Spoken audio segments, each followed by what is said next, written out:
going on, guys? Welcome back to the Free Reign 6M podcast. Today we're back. This is our second episode of the day.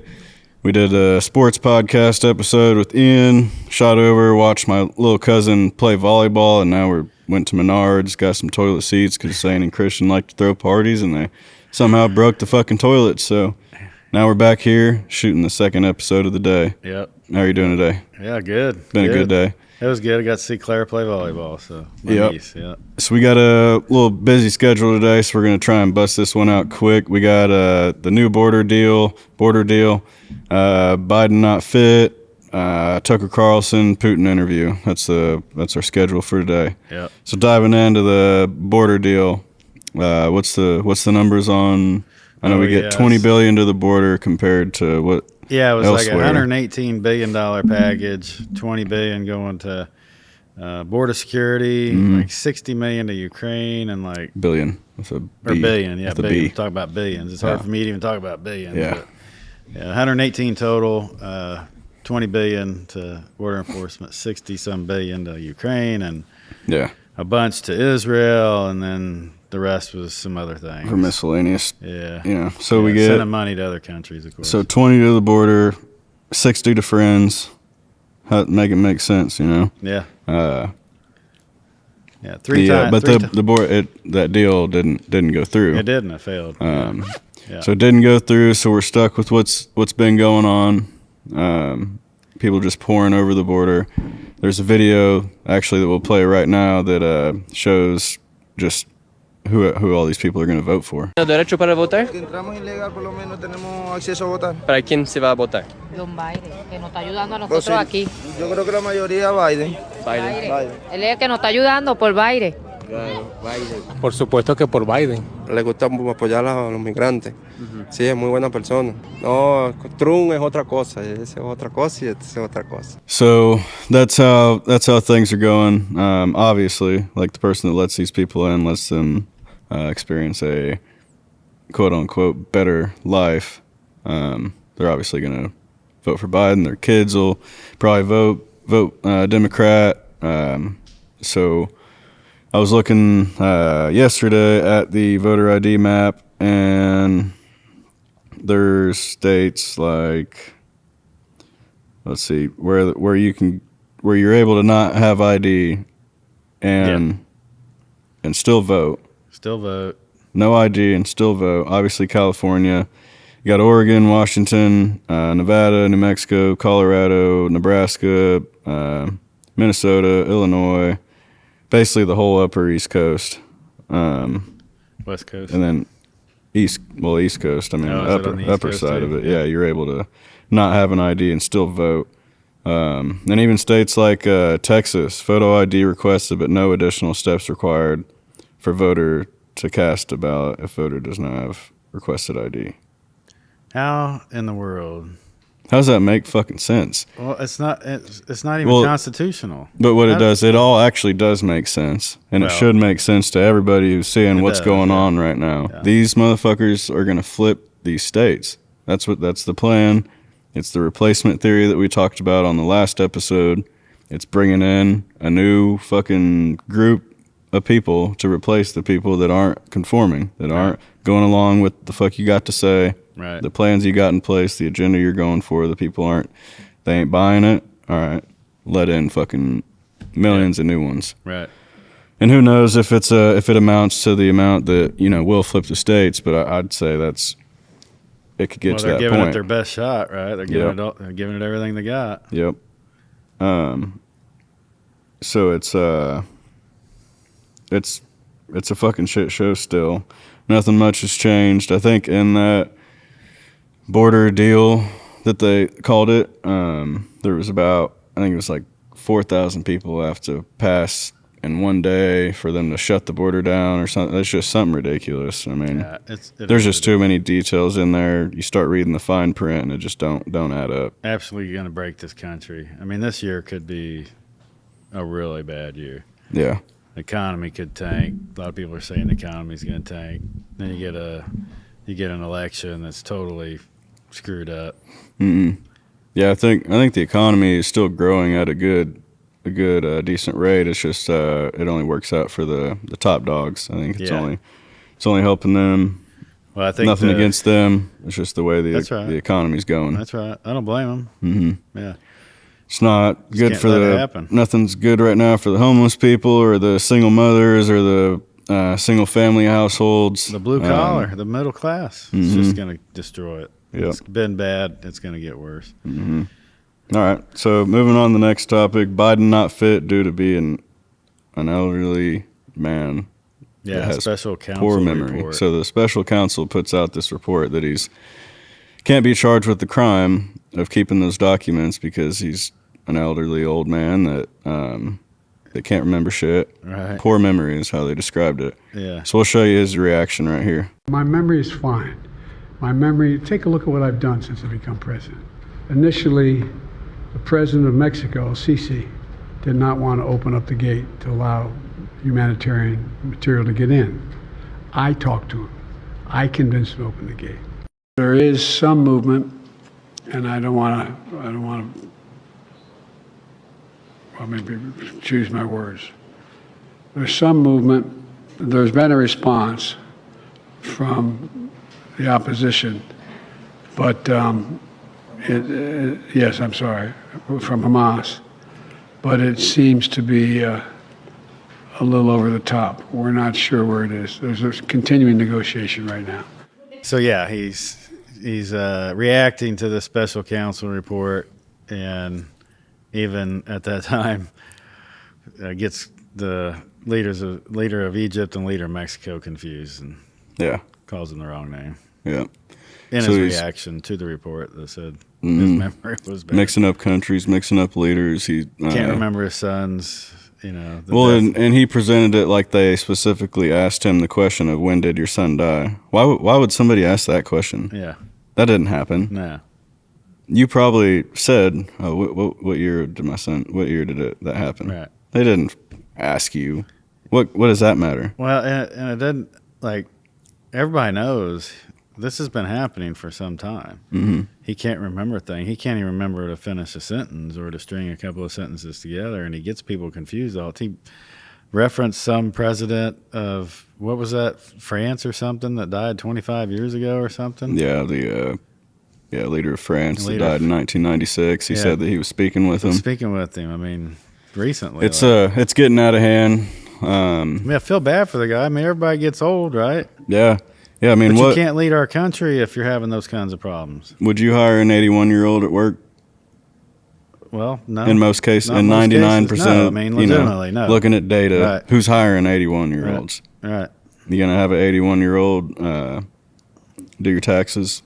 Probably not. Yeah. It's probably not. Just probably not. No. Most 81-year-olds are not doing. They're living out the rest of their life happily. I kind of want to be doing something else. I don't want to be president of the United States at 81. So it is sad to a certain extent watching him because we have Tom, I'd call him my grandpa that's going through some really terrible things mentally, physically. It's affected him physically. Yeah. Yeah.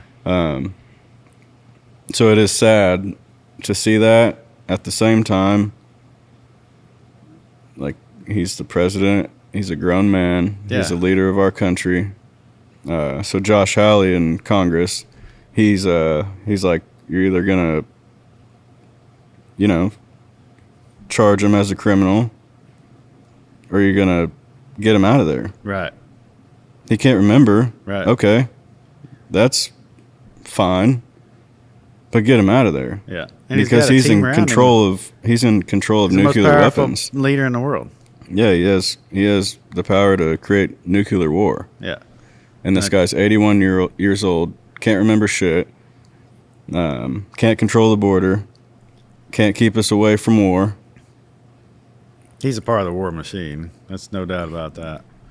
It's like there is absolutely no way that he is pulling the strings. Right. And the problem, there's no way. I mean, Kamala Harris is going to be our president. I mean, I guess that's better because at least she can remember yesterday. Yeah. At least that's better. It's still terrible. Yeah. I mean, I would love to respect the lady. Oh, man. I would, you always want to respect the leaders of your country. You always should. Yep. It's just gotten to a point. These people are destroying our country. These people are destabilizing America and taking it to a place where it should never go. Right. I And I it's can't likely to think get of ugly. I mean, it's going to get ugly yeah. if it keeps at it like this. Yep. No matter who you want as president, if this keeps going, it's going to get ugly. Yeah, it's literally there's no possible way that this can bring anything good to the country. No, not at all. No, and it's not at these levels. Our leadership has set this country up to fail. Totally intentionally breaking this country. Yeah. And it's hurting the people that are most vulnerable first, right? Yeah. Middle class, lower class, the folks that aren't making enough already, or they're already disadvantaged, those are the folks that are hurting the most. Yeah. And this whole policy is hurting them more than anybody initially. Mm-hmm. Well, there's a lot of videos that they won't show on mainstream media where they show migrants coming over and they're getting interviewed and they're like, "We want to go back. Like this isn't what we were told. This ain't. We're living in a warehouse. We're living like this ain't nothing." Right. Who the hell wants to live in an warehouse or airport or but was it a schoolhouse? Was it New York that's giving out $53 million to fund prepaid credit cards and stuff? That's insane for migrants. How can you live in New York and support that? That's supposed to be the greatest city in the world. Yeah. And they're beating up cops. They're stashing migrants in warehouses in high schools and shit. They're tearing that city apart. Right. Those same officers that fucking risk their lives every day, New York's finest. Imagine the things they've been through. Yeah. Charging up the World Trade Center, the towers to save people. It's stupid. And then you got motherfuckers flipping the camera off after they jump them and shit. Yeah. These motherfuckers need to go back where they came from. And that's not a racist thing. These people are coming from everywhere. There's no particular race that's coming in here. They're coming from everywhere. Yep. And you got shit on TikTok. And some of them are dangerous. They're just bad people with bad intentions. And we'll show this video. Actually, it shows a step-by-step process of how to get in the country illegally. It's on TikTok. We wondered how all of these migrants knew about this particular entryway into California. The answer was in their hands. How do you know about that? Oh, Douyin. Okay, TikTok. Oh, you learned on TikTok. Yeah. TikTok is a social media platform created in China. The post we found had step-by-step instructions for hiring smugglers and detailed directions to that hole we visited. We were struck by just how orderly and routine it all seemed. The migrants walked about a half mile down a dirt road and waited in line for U.S. Border Patrol to arrive so they could surrender. So they're showing people step-by-step instructions on how to get into the U.S., how to sneak in illegally. It's seems to be a Chinese thing. TikTok is a Chinese platform created, by the Chinese. So it's just more proof that this shit's getting completely out of hand. Like, why is there videos on TikTok on how to sneak in illegally? It's easier for you to sneak into the U.S. than it is for you to get on a plane and go to Chicago. Yeah.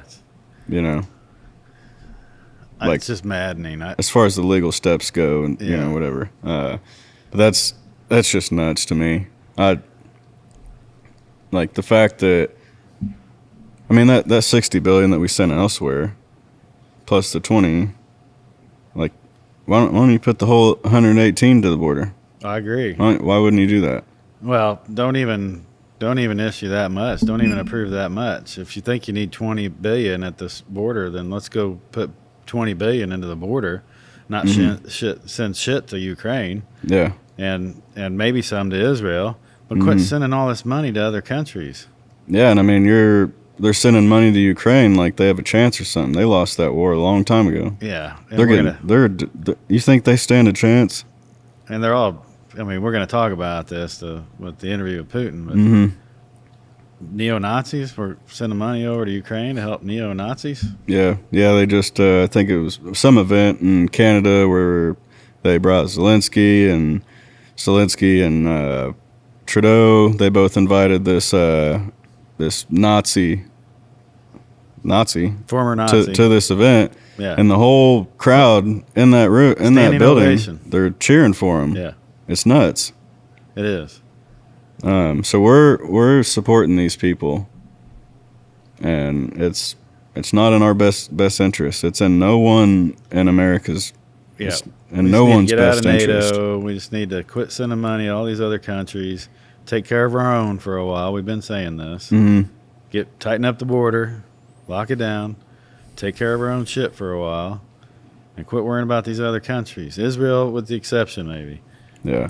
But Seen an article the other day that there's these bioweapons labs in Ukraine that we fund, and so it's pretty interesting to just look into this stuff and yeah, why, like why, yeah. I don't understand. like does Biden actually care about No, Ukraine like that, no. like how he's presenting it? That's the same thing as the border. They don't give a shit about the people of Ukraine. Yeah, They don't give a shit about the people that are coming across the border. yeah. It's all power structure. Let's It's to just keep people in power. like it's clear as day, and it's insane that people can't come to terms and realize it. But how is it that every decision these motherfuckers seem to make, that none of them is in the best interest of America? No. Like what's the last thing that these people did that was like, okay, this is for the U.S., this is for you guys, this right here is going to help us? Right. When's the last? I can't think of nothing. We're no longer the economic power in the world. We're still the military power, right? Mhm. We still have a lot of We're not influence the around top. We're not the most effective, fastest growing economy in the world. world. Yeah, we're slowing down. Yeah, Yeah. We're losing. yeah. I don't like losing. That is not the American way. So moving on to the next topic, we the other night we watched the Tucker Carlson Putin interview.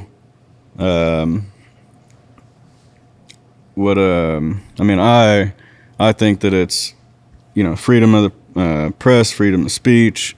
I think it's what journalists need to be doing. I think more journalists need to be traveling to see the other sides of these stories.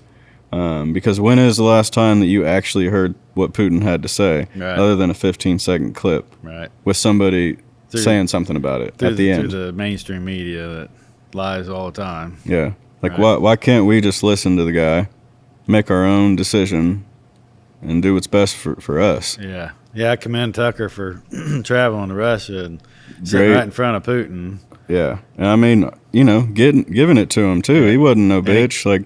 And he could have been detained. I mean, they got a journalist over there right now that's been detained, Yeah. accused of being a spy. Mm-hmm. Yeah. Yep. Now that's brave. And that's another, I was talking to our friend Matt Cody the other day, and he's like, this journalist is, he's keeping him over there and holding, his prisoner. And I'm like, the way we've treated, like, Russia, they're not in NATO. They're not. Yeah. We've bullied them out of just about everything. Yeah, we've only heard. What do you expect from them? Yeah. You expect something from them? It was you expect interesting. them to be nice? Right. It was interesting to hear directly from him Yeah. on this, because we only hear.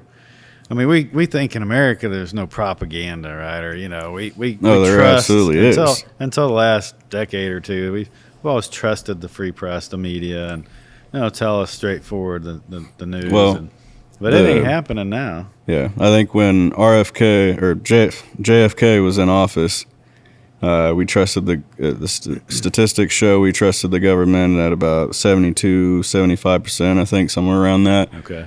Right now, it's around 20, Yeah, there's no trust. and it's just No reason to it's trust just them. straight decline. Yeah, I mean, I was reading. I read a book with.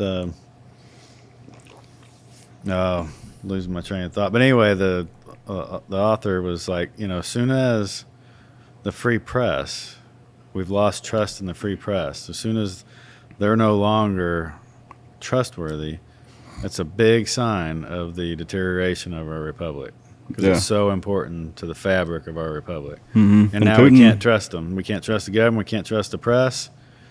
This is not going well.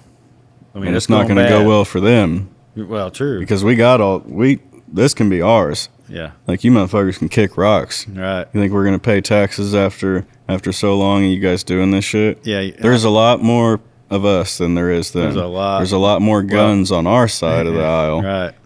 Whatever. Yeah. At this point, the Democrat Republican shit is out the fucking window. These crazy ass people that are trying to change this country are just delusional.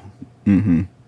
I mean, they've been getting away with it, and I'm really curious how long we're gonna let them get away with it, right? Yeah. But as soon as we stop putting up with it and really get serious, these they have no idea what's coming. Mm-hmm. They have no idea what's coming. When we say us, we're the ones with all the weapons. Yeah.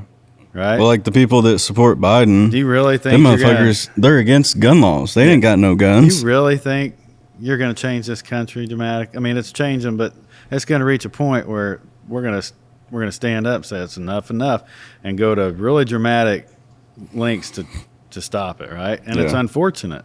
Mm-hmm. It is. Nobody wants that to happen. Yeah. Right? But it's going to happen. Yeah. If they keep doing what they're doing. Mm-hmm. Yeah. The people that they preach to, the people the sheep that follow along with what they have to say, they ain't got guns. No. They ain't got no guns. No, they're not prepared at all. And there's enough guns in this country. Dream world that just they're so far away from reality. It's I don't even know how. I don't even know how a person thinks like that. Well, and this is only the guns that we know about. Right. The guns there's enough guns in this country for you and I to have 2 or 3. Yep. But there's a whole other half of the country almost that ain't got no guns. Ain't got no guns. Don't believe How the in fuck guns. do you think that's going to work? Right. Like, and there's big groups of people that will step up. Oh yeah. No, they're like ready. The people in the NRA. We're ready. You think they're going to sit around and watch this happen forever? We're ready. We'll see. Ready. And there's other groups. There's groups of people that veterans that form their own team and go fight battles on their own overseas. Yeah, that's right. I mean, yep. So you can pick and choose your how many battles. friends we got with multiple weapons with a lot of ammo, more ammo than Walmart. It's just it's on a bad course right now.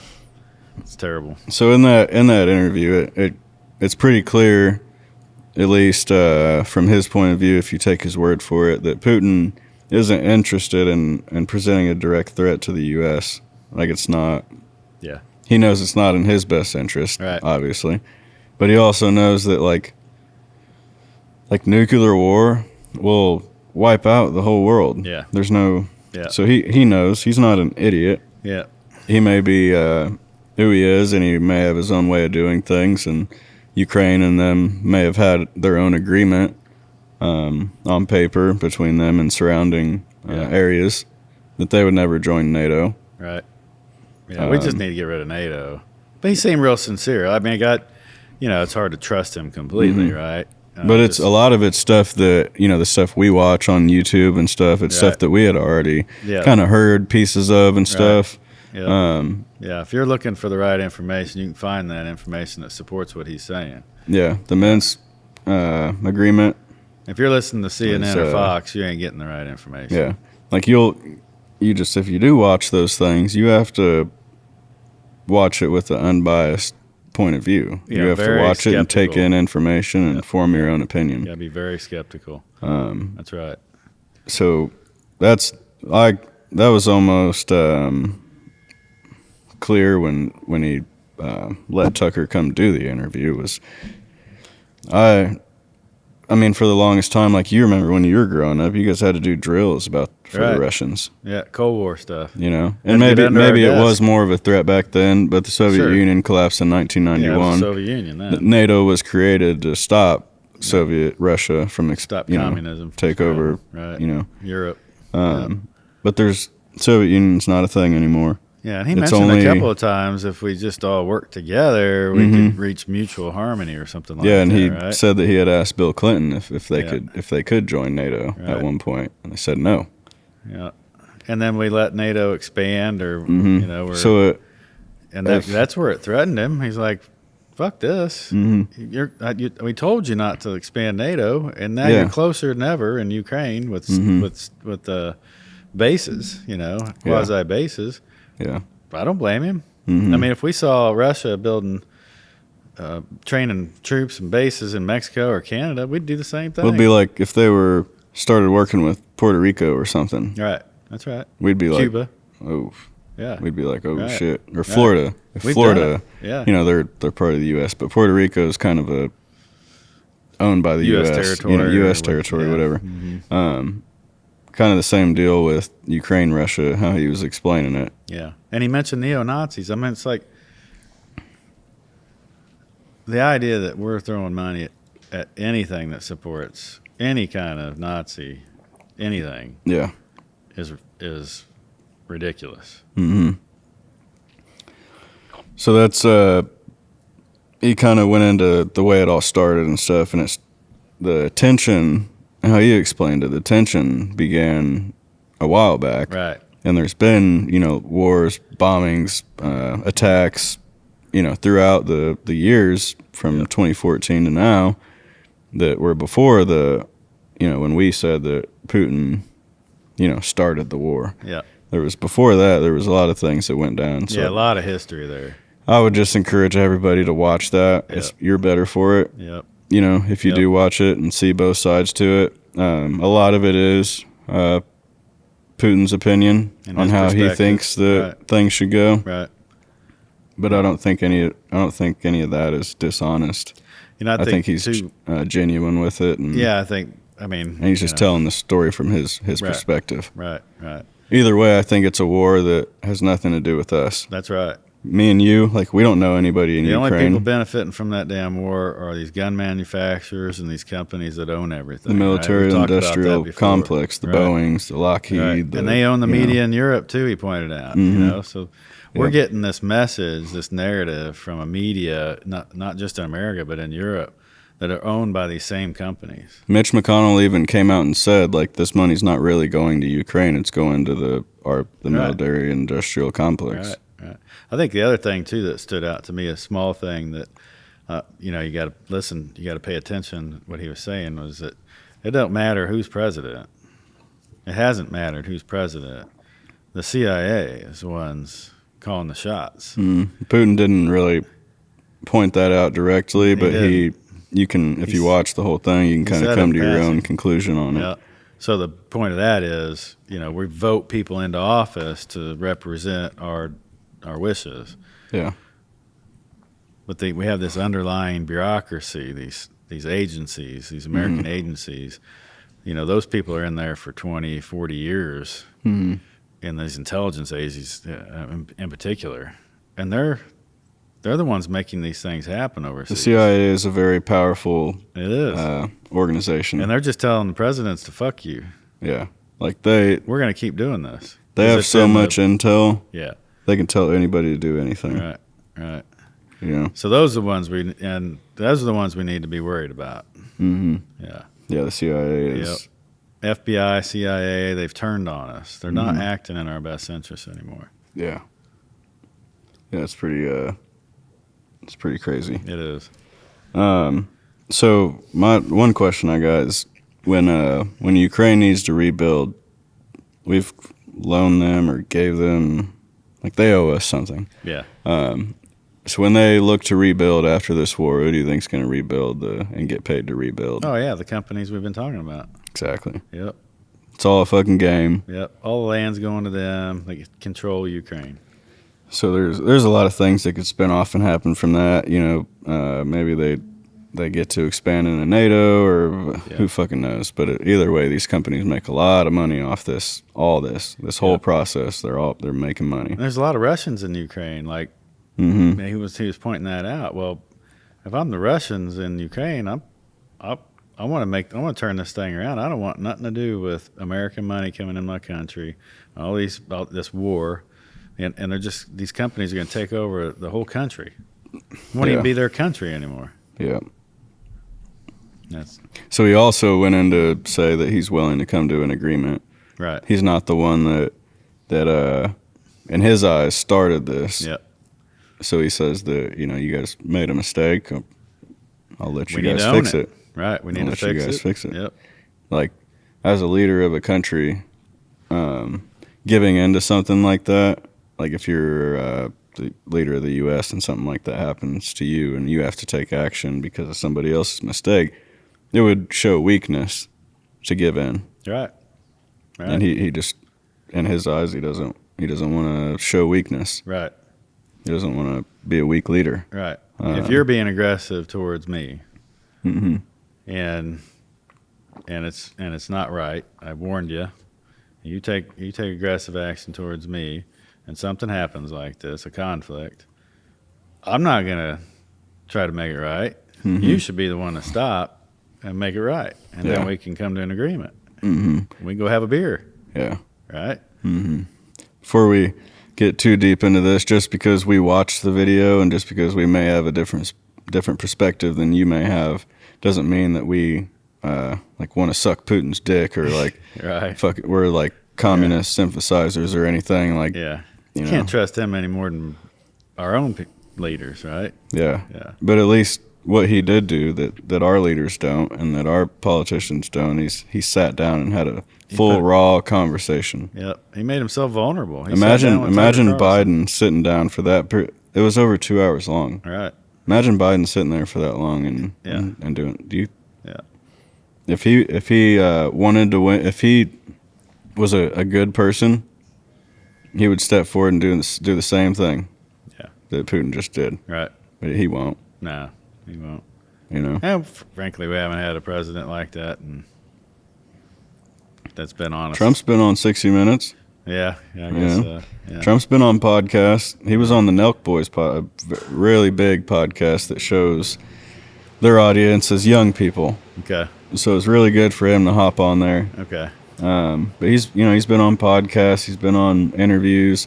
He can have a conversation. He can step on stage and direct his whole event. From speaking point of Well, view. you know how I feel. I just haven't seen great leadership for a long time.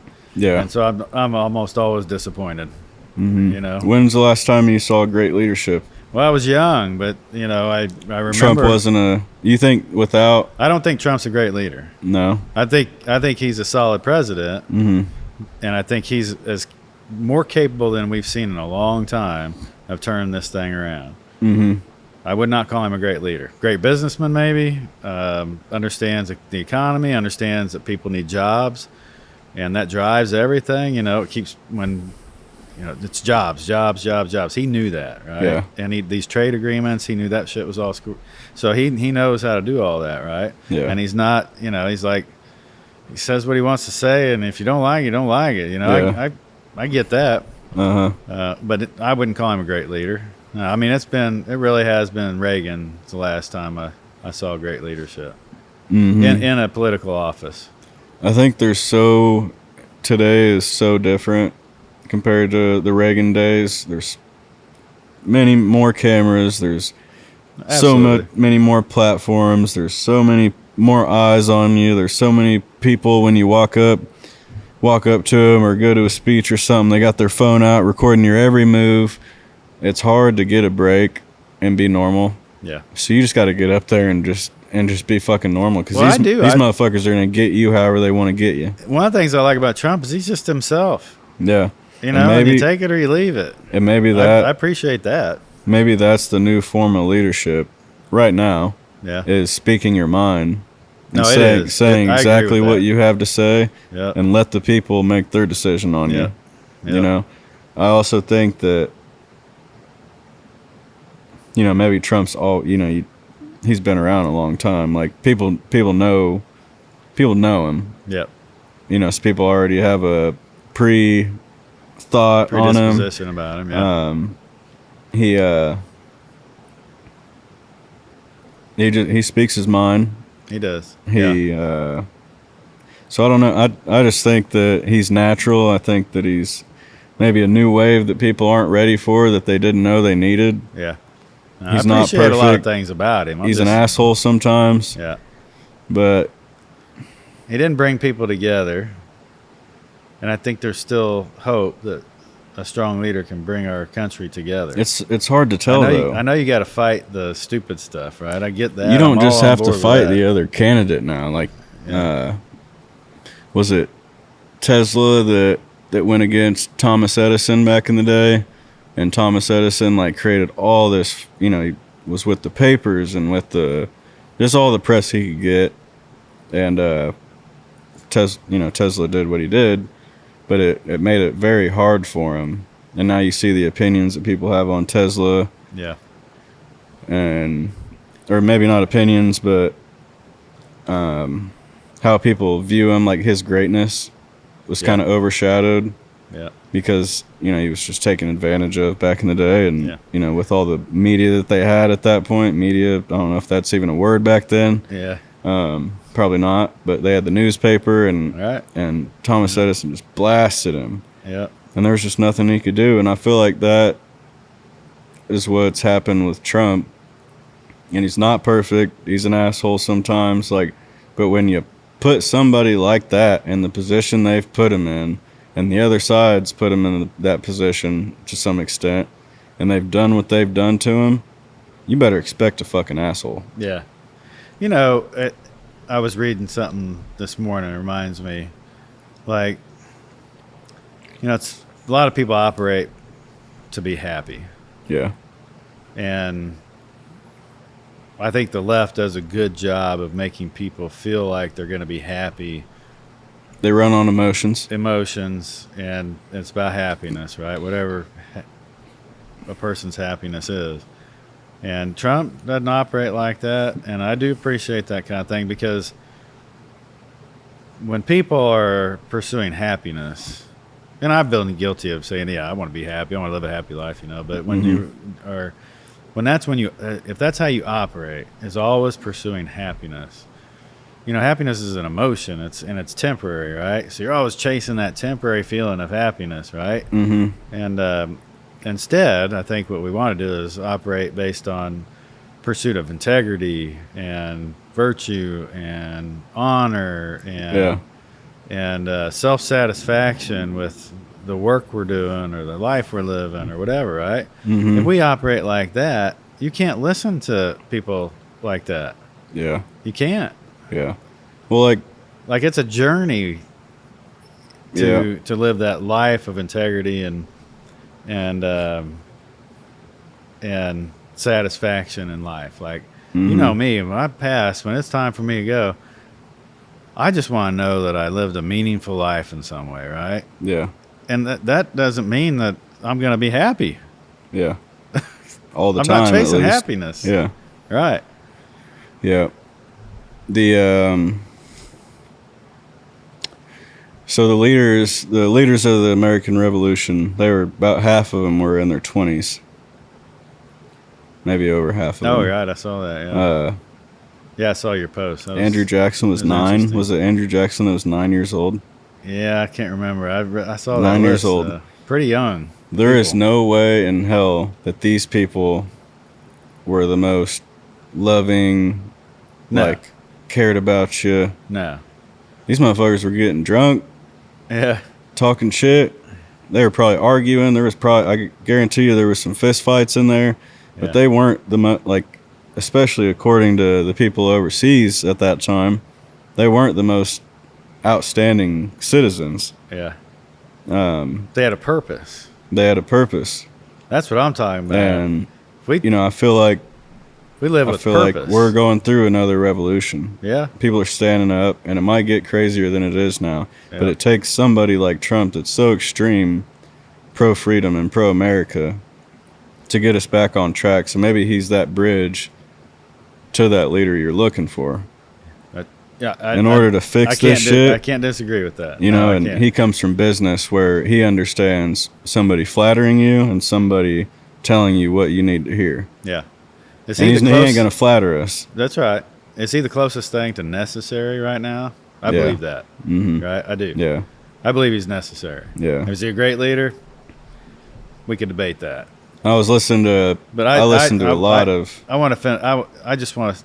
If we, all of us, Mm-hmm. would live with purpose, find our purpose in life, and live that purpose, and not pursue this emotional happiness kind of thing, Yeah. all of us would live a better life. Operate a lot better that way. Yeah. You know, the leaders of the American Revolution, they were literally like, "Fuck the king, Yeah. fuck the king," Yeah. Right. and we need that right now. Yep. That's why We do. that's why it's fuck Joe Biden. Yep. That's why it is. Well, we Because need the people who started this country gave us that idea that if somebody comes into power and they abuse it and they're corrupt and they don't act in the best interest of the people that they're representing, Yeah. they got to go. Yeah. And back then in those days, Joe Biden would be hanging.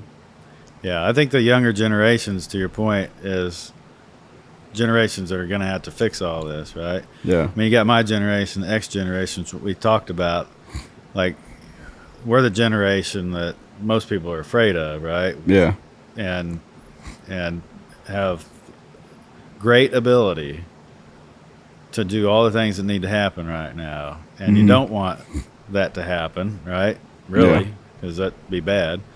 But this, I'm going to say, baby boomer generation is the worst generation of our history. They have screwed up everything in this country. They have enabled all of this to happen under their watch. They're the ones that have been in power for a few generations now. Strong men create good times. Good times create weak men. Right. You know? It's true. Yep. So X generation, it's on us to show these younger generations how to step up and take control. Exactly. And I think we've been trained to not have pride in our country, but you should have pride in your country because it's yours. It's your country. And if young people start to figure out that it's theirs and they have the power to create everything that's been created before, they have the power to take it to the next level. This is yours. Right. You have the power to create a business, to go to college and get your master's degree and become a CEO of a Right. gigantic company. That and, won't be the case. And create jobs. You know, these young people have the power to do what's already been done, but on another level because we have more tools. And if you have pride in your country, you'll want to build this into a better thing. Yeah. According to however you want it to work out. That's very true. It's a good point. And that doesn't mean you have to hate other countries. Yeah, hate other countries or other people or other opinions. That's not what that's about. Like, if we work together, the younger generations can make this, this again 2.0. Yep. And and if you don't have pride and the ability to do that, then you're just probably nothing. Yep. You're just probably one of the people that skate by in life, and it probably wouldn't work out for you in any country. Yep. No matter where you go. If you have that attitude, you're going to be poor in every country. That's right. So go away. Right. You know, it's not your president. You don't agree with what's going on, and all these people that every time there's an election, they're moving to a different. Go. Yep. See ya. Yep. But they're still here. So those younger generations can bring this back. Yeah. My generation got to show them how, start it, bring it back. But I got to say, don't wear pajamas. Nobody's going to take you seriously. Yeah. Don't step up wearing pajamas. Get serious about this stuff. Yep. So back into the Tucker Putin interview. It comes out, CNN's calling it a softball interview. Hillary Clinton, amongst all the great people in the world that everybody loves, comes out and calls Tucker Carlson a useful idiot. What a term It reminds me, though, we were talking before about Helensky, the author that Saul Alinsky, and we know Hillary and several of the others on the left adore this author, right? Mm-hmm. And so what's the whole concept of his? Saul Alinsky, leftist, whatever you want to call him. Just Marxist, wasn't he? But he wrote the Rules for Radicals, which I'll read the quote here. Rules for Radicals. One of the statements in this book accuse your opponent of what you are doing to create confusion and to inculcate voters against evidence of your own guilt. So accuse your opposition of what you are already doing. You call him a useful idiot. He's exercising his right to free speech, free press, going across the world to interview a person that nobody's heard from, that's involved in a war that we're funding. Your tax dollars. So if I'm corrupt, I'm a corrupt person. I'm gonna say you're a corrupt person too. Yeah. Right. That's the whole idea of that. And this Saul it creates Alinsky, confusion. Then nobody knows who to believe. Yeah. Saul Alinsky, he wrote The Rules of Radicals. Hillary Clinton wrote her college thesis on this guy, this book, and this guy praised him. He actually talks about Satan in there and how he was the first radical, and so it gets pretty interesting. But Obama also praised him for I remember that, guiding him and helping him through his life. Influence on his life. Big influence in his life. Yeah. That's a hell of an influence on a president of the United States. So that's where useful idiot comes from. It's a Marxist rules for radicals. It's all included, all in the communist way. Manifesto. Anybody out there want to live under communist rule here in America? I doubt it. Fuck that. So accuse the enemy of doing what you're already doing. She wrote her college thesis on it. And this is coming from the person that created the Steele dossier. Right. These two guys are sitting in a bar and just having a conversation. Oh, I heard Trump was working with the Russians and they were, helping him with this and that. Hillary Clinton takes that and runs with it. Lied about it. She paid the fine for lying about it. And that's where the whole Russia-Trump collusion stuff came from. It's from the Steele dossier. Yeah. That was nothing but hearsay. Two guys in a bar talking about it. But how they've got that information is Hillary Clinton's camp sent this guy to go spy on Trump's camp and got that information. Right. It's just a shit show. And read into the Steele dossier if you haven't already. It'll and Zelensky. It'll open your eyes. Yeah. Well, I think we can wrap that up. We covered a lot of ground on that one. Right. Thank you guys for watching. Make sure to like, comment, and subscribe. If you want to hear more information on these things, we'll do episodes on the Steele dossier, specifically on the Tucker Putin thing or Russia Ukraine. Yep. Drop a comment down and let us know what you want to hear. Yeah, these platforms like to suppress this kind of conversation, so make sure you interact and share a lot. Yep. It helps us push it through. Yep. So have a great weekend, Super Bowl weekend. Go Chiefs. Go Chiefs. Live your free reign. Live your free reign.